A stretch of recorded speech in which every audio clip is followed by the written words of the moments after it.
how we're going to adjust this. Just a second. The problem with the belly. What is the problem with the belly? And I have no conflicts of interest. This lecture is based on a review of about 430 articles. I'm a research scientist. And also my books. I'm writing now the 4th book that have been translated in 12 languages. Now, what is the problem with the belly? The problem with the belly is that fat is a systemic problem. And the most important problem with the belly is that it contains visceral fat. And the visceral fat invades your vital organs, surrounds them, suffocates them, and from there, it shortens your life. Now, you may say, I'm 45 and I'm slender, so most likely I don't have visceral fat, right? Wrong. You do have visceral fat even though you're slender, and it's extremely dangerous. Why? Because the visceral fat is like a toxic dump. It's like a garbage bin. It has all the toxicity. And what is cancer is toxicity. What is aging is toxicity, accumulated toxicity and inflammation. So fatty liver, that is what happens when inside that belly. Fatty liver has to do with a lower life of expectancy. And this is a review of, since 2023, systematic review, showed a global prevalence of fatty liver of 25.2%, a quarter of the people, and that includes children and very young people, of course. So it's a major problem. And this is an article that I wrote and also lectures that I've given in other conferences on the fatty liver and how it's basically extremely dangerous. Now, the most important problem with the belly and fat is hormonal imbalance. So when you have hormonal imbalance, you have inflammation, you have toxicity, you have fatigue, you're always tired, you're always hungry, because the more toxic you are, the more hungry you are. Your aging is faster, and a lot of diseases can come out of it. And when you balance the hormones, then the body is synchronized and you have systemic harmony. So from awkward, have you seen somebody who's overweight when they walk and they walk like this, they're awkward? Why? Their body is not synchronized and their walk is not synchronized. So from kind of awkward, you can go to being in sync. And from broken and aging, you can go to freedom and anti-aging. And of course, that has to do with lifestyle or other solutions that can kind of synchronize your body and deal with a fat problem, which is a systemic problem. So the importance of hormonal balance is right here. It's not the gym that makes the difference. It's the hormones. Why? You see this guy, he goes to the gym all day, but he lacks the growth hormone. Because he lacks the growth hormone, he cannot build muscle, he cannot lose weight. And why we cannot just inject hormones? Because there's no way to determine how much and whether that hormone is gonna be accepted by the body, or it's not going to be, and it's not going to be rejected by the immune system. And how much? That's extremely important, because you have too little leptin. Leptin is the anorexic hormone. It stops you from being hungry. And you have too much or too little insulin, or too much insulin, and it's exactly the same thing. You're still going to be overweight. So too much is not good, too little is not good. It has to be just average. It just be exactly the way it should be. So not too little leptin, too much leptin, it loses its signal and it becomes the same problem. So here is today's brainwash. that has deceived a lot of people. And they show these kind of models with the big pants that, you know, you're gonna lose that much weight, and this is all marketing. But this lady, for example, she was expecting to get that, but she got this instead. And this is what I want to show you. My third book, Brainwashed, is dealing with all of those kind of mesmerization that we get from advertising. Now, there is a lot of technologies, but however, the problem with them is that the results rebound. And with some technologies, you have what we call the paradoxical adipose hypertrophy that you have with cryolysis, that you have this problem. Somehow there is an even worse effect after you do the treatment. And cryolysis is still kind of popular. Some people are satisfied, but some people are neutral, and some people have started being unsatisfied because of side effects, serious side effects. Now, the problem with a lot of technologies that we have today, like lasers and RF, is that they will not suppress hunger. So you lose a little bit of weight, but you're still hungry, the food is delicious, you go out and you put it back on. So, okay, you lost it, but what's the point? And now you have to go back. And with more treatments and more traumatic interventions in your body, then there is a speeded up aging process and more kind of toxicity. So hunger is a problem. So that's about 99% of the studies only report success for destruction of subcutaneous fat. That's another problem. The visceral fat always remains, and this is just some studies, and you know, I've been through several studies. Very, a minimal amount of studies talk about visceral fat reduction, and that's when they included exercise within this treatment. So you don't know if it's the exercise or whether it's the machine that did it. So visceral fat, the worst part about visceral fat, or any fat really, is that it's inflammatory, it's inflammation.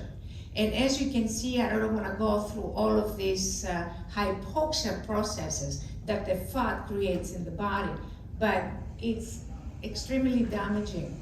And adiponectin, interleukin, this guy here is inflammatory, and these are all inflammatory. So it affects your immune system, basically. The inflammation reduces the capacity of the immune system. And there's a lot of research now that is not paid, because a lot of the research that you read, and they say wonderful things, is paid. If the name of the device is listed in the article, that article is being paid for, because I have published about 56 articles, and I'm very aware about, you know, the demands that they make. So several researchers have emphasized the close association of inflammation with metabolic and other chronic diseases, insulin resistance, diabetes, immune decline, increased susceptibility to infections, atherosclerosis, and even cognitive and mental decline. So when you're increasing inflammation, that is a problem, not only physically, but also cognitively. So inflammation will lead to impaired immune surveillance. That means that your immune system is gonna lose its ability to kind of pick up illnesses and fight them and destroy them, and that is a big problem. Another problem that comes with a lot of technologies today is that laser and RF lipolysis, when you burn fat, the fat is not nicely positioned above the muscle, like you see in these diagrams and the cartoons that they have, you know. It's in the muscle. Have you bought meat from a butcher? You see the fat veins inside the muscle, right? Well, if you burn fat, then you're gonna have to burn muscle, because there is no discrimination between one and another. And now there's different technologies, the resonance energy transfer technology. This is started in the 50s with Foster, but it's only recently that has started becoming more acceptable, and their research. So if you go on Google and you search RET, you're gonna see now hundreds and hundreds of articles on RET. And basically, what it is, and don't be deceived, because there's a lot of some resonance, some laser and RF companies, now they call about RET lasers. That's not gonna happen. Why? Because resonance is for between cells, and it has to do with signaling that one cell is consistent with the other. In order for resonance to occur, the cells and the communication between them must be in sync. That means it has to be exactly identical, and that cannot happen with dramatic frequencies and very high frequencies or high energies. So basically, we used an effortless exercise signaling resonance energy technology device, and it was built in London University originally, and we found visceral fat reduction, stress, the cortisol reduction, CRP reduction, cholesterol reduction, triglycerides, insulin resistance went down, and metabolism, energy, testosterone, youth hormone, and liver health and cholesterol went up. So basically what you do is there is a resonance process, and the body starts getting synchronized, and it starts kind of working on itself. And this is the results that we got. More specifically, the very low density lipoprotein was reduced by 41%, triglycerides by 31%, free T3 was increased significantly, leptin increased, ghrelin decreased, and again, BMR increased by 91%. That's a very significant result. Blood glucose for diabetes, we had very significant results because it burns sugar. And also blood glucose for significant diabetic improvement. So high inflammation is going to lead to emotional apathy, and the CRP of 150 subjects was decreased by 36.8%. So also reduced bad cholesterols and an increase in good cholesterol. I'll go a little faster to accommodate the time. Triglycerides was also decreased significantly by 31%. Very important that hunger was suppressed because the ghrelin and leptin were balanced. So low metabolism is not just a physical problem, it's a psychological problem. It's gonna cause depression, anxiety, and insecurity. Whereas when your metabolism is okay, and we found a 41% increase in the T3, mood swings, muscle aches, fatigue, brain fog, and constipation will be decreased.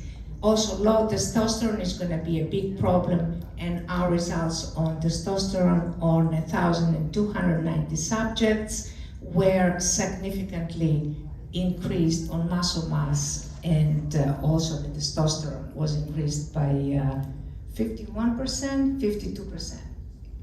So high cortisol is going to lead to anxiety, and we had 21.92. That is because those subjects were not very high on cortisol, and DHEA decline will lead to desynchronization of the body, and we found an increase of 46.7 of very important, very interesting chronological age and biological age. That was reduced by several years from 49 to 32. And during that treatment, we also found, we looked at a repair of the liver, and I thought there must be a reason why the liver is repaired. So we looked at endogenous stem cells, and this is the article that I wrote. This is kind of how the stem cells can facilitate the liver recovery. And what we found is that all of these indices that make fatty liver and damaged liver were significantly improved. So there is a process as the blood, as the fat releases its contents into the bloodstream, it also releases stem cells, and the brain directs these stem cells to kind of fix the liver. And again, with the diabetic, we had some results. Basically, the technology is signaling to the brain, and it gets the brain to kind of release hormones balance the body and create this effect. It's based on science. This is some of my articles that are targeting this technology.